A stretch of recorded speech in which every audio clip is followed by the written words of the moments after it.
আসসালামু আলাইকুম রহমতুল্লাহ বরকাত। আলহামদুলিল্লাহ ওয়াসসালাতু ওয়াসসালামু আলা রাসূলিল্লাহ। বন্ধুগণ, আপনারা কেমন আছেন? আশা করি সকলেই ভালো আছেন। আমি আল্লাহ পাকের অপার কৃপায় ভালো আছি। বন্ধুগণ, আজকে একটি বাগানে চলে আসলাম। দেখেন, একটি ফল গাছ আপনাদের মাঝে তুলে ধরলাম। দেখেন, গাছে ফল এত সুন্দরভাবে ফল আসছে এবং ফল পেকে লাল হয়ে আছে। দেখেন, এই যে কত ফল।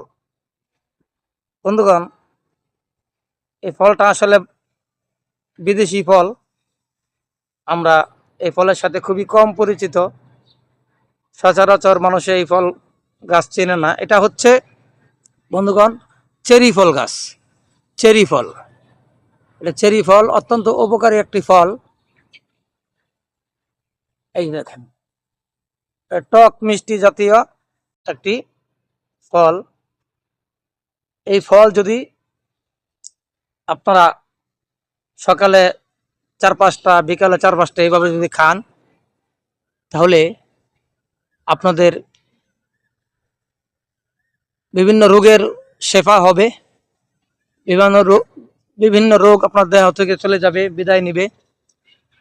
বিশেষ করে এই চেরি ফলের মাঝে অনেক গুণাগুণ আছে, জিঙ্ক আছে। এটা পুরুষ ভাইদের জন্য অত্যন্ত উপকারী একটি ফল। এবং এই বন্ধুগণ, এই যে গাছ দেখাইলাম, দেখেন পাতাটা কেমন।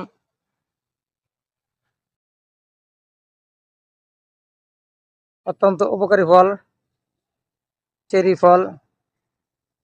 বন্ধুগণ, আপনারা যদি কোথাও এই গাছের চারা পান, তাহলে আপনারা সংগ্রহ করবেন, সংগ্রহ করে বাড়িতে গাছ লাগাইবেন।